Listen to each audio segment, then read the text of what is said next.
Untitled on the beat.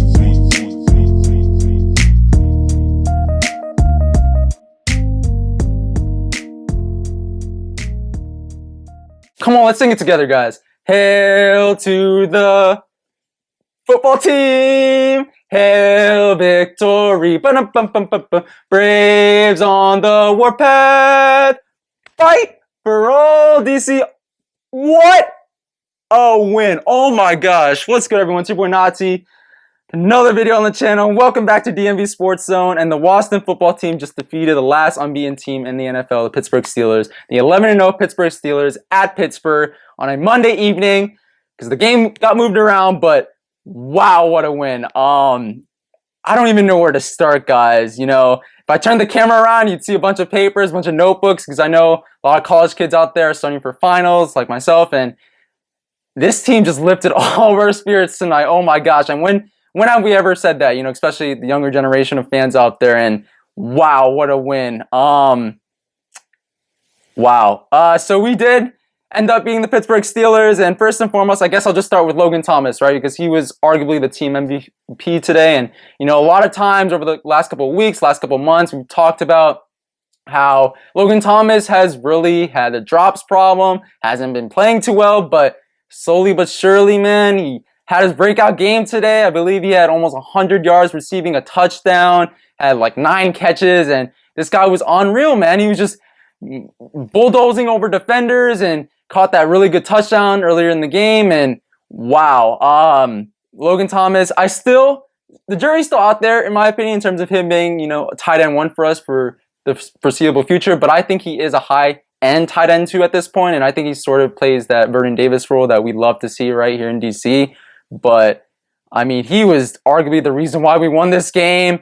And Terry, you know, Terry Mclaren, he's been balling out for us the last couple of weeks, last couple of months once again. And he didn't have his greatest of games today. I think he pretty much got shut down in terms of his receiving yards and stuff. But he was doing all the dirty things, right? Like he was doing, you know, great blocking downfield and really allowing guys like Cam Sims to spring across the field for long gains that ultimately led us down the field and really gave us those chunk plays that we needed against this very, very tough Pittsburgh Steelers defense. And wow, Alex Smith, another guy.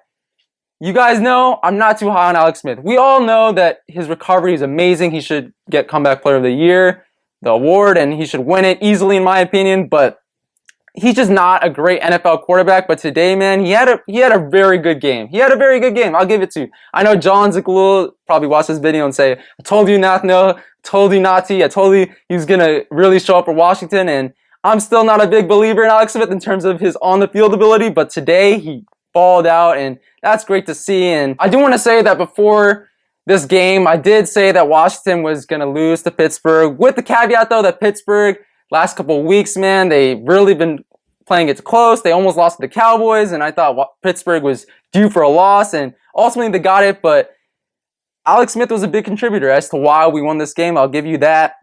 And there were some dumb penalties throughout the game that really could have cost us, honestly. There was a stupid block in the back earlier in the game by James Smith-Williams, the rookie.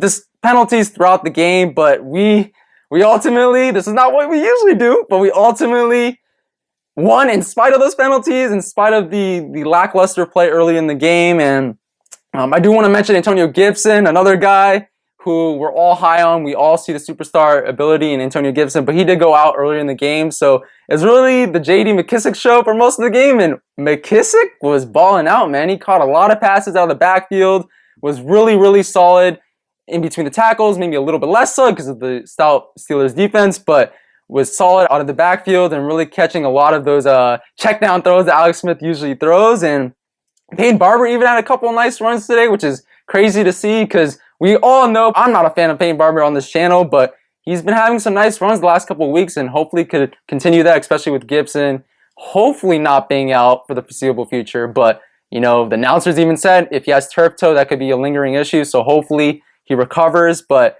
I have faith in McKissick and Barber for at least the next couple games. And Cole Holcomb also looked good on the field. I do want to mention Ronald Darby on that defense. I know the last couple of weeks haven't been too easy for Ronald Darby. He's been getting burnt a couple of times, and It hasn't looked too good for the DMV native, the PG County native to be more specific, but he did step up towards the end of the game as he's done the last couple weeks really, and he was good. Kendall Fuller also got beat a couple times throughout the game, and we hate to see that, right, out of the stud cornerback that we paid in the offseason, but regardless, he still stepped up and had very good play towards the end of the game, which is really fitting for this Washington defense, right? Every time we usually start slow on that defense, and then ultimately we're the best third quarter defense in the NFL, and we turn things up, and then fourth quarter comes, and we play solid defense, and ultimately that's led us to this 3-game win streak that we're on. So hopefully that could continue. Maybe start off with faster starts, but hopefully that could continue. And I do want to mention some duds, though, this week. Steven Sims sucks. Jeremy Sprinkle also sucks. We saw that Jeremy Sprinkle particularly could have fell over a fumble, easy fumble, but he didn't earlier in the game. And again, that could have cost us. A lot of things could have cost us this game this week, as you guys probably know from watching the game. But ultimately, again, we pulled the win, and it's not an easy win, right? We played the 11-0 Pittsburgh Steelers. We didn't play the Cowboys. We didn't play the Bengals that are pretty washed at this point.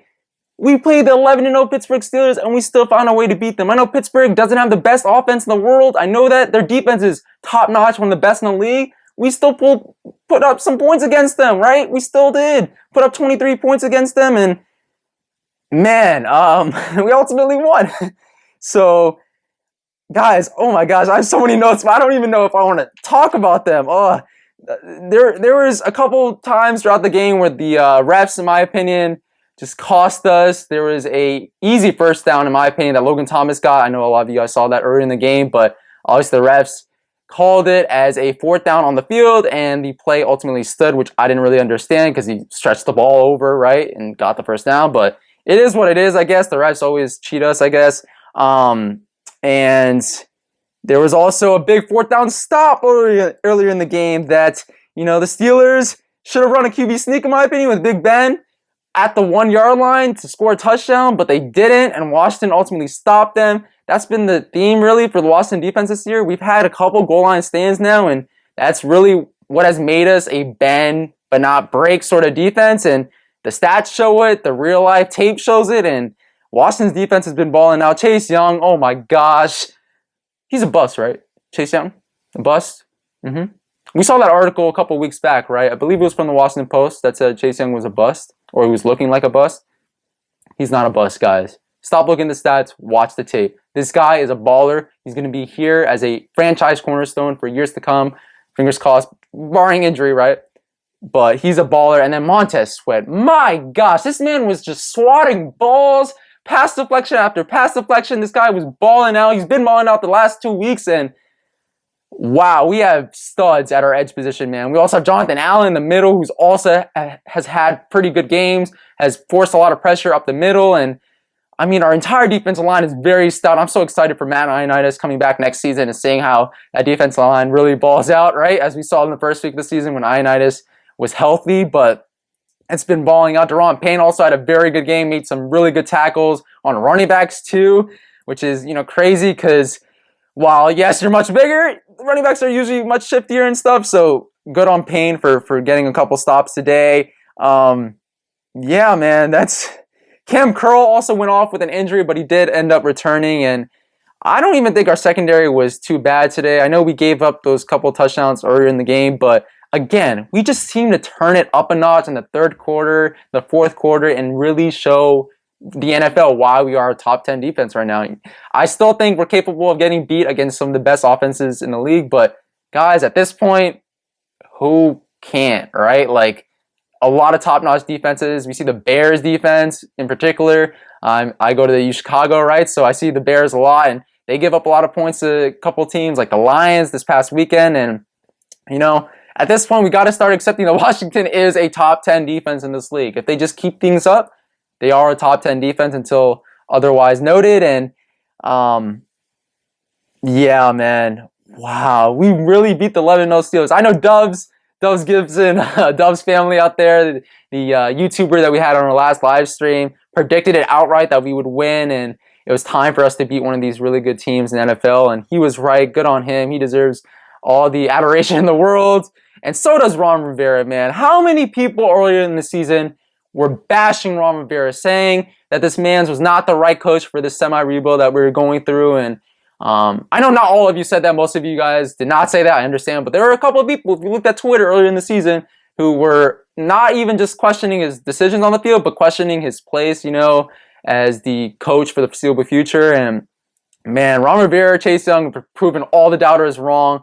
Washington, again, I don't think we're world's beaters at any point. I should have started the video saying that, but I still don't think we are an exceptional team, but we are getting there, man. We really are. And if we could keep things going next week, I believe against the 49ers, man, the sky's the limit for this team, man. I said this early in the offseason. I really want to see this channel grow when this team grows as well. And I think it's sort of happening, right? This team is really growing and really growing before our eyes. All of these young players are aging before our eyes and really gaining that experience that is going to be really needed.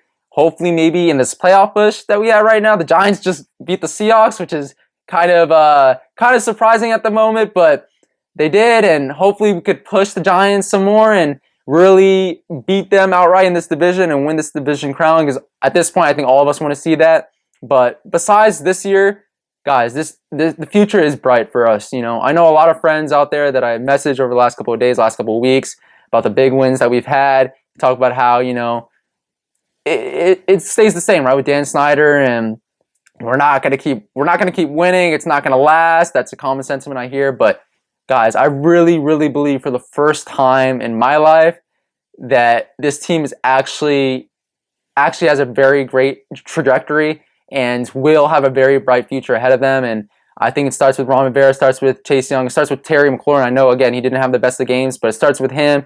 Antonio Gibson as well. He's injured now, but it starts with those guys and all the guys we're going to get in the draft, all the guys we're going to get in the offseason. But before that, guys, it's time to win the division.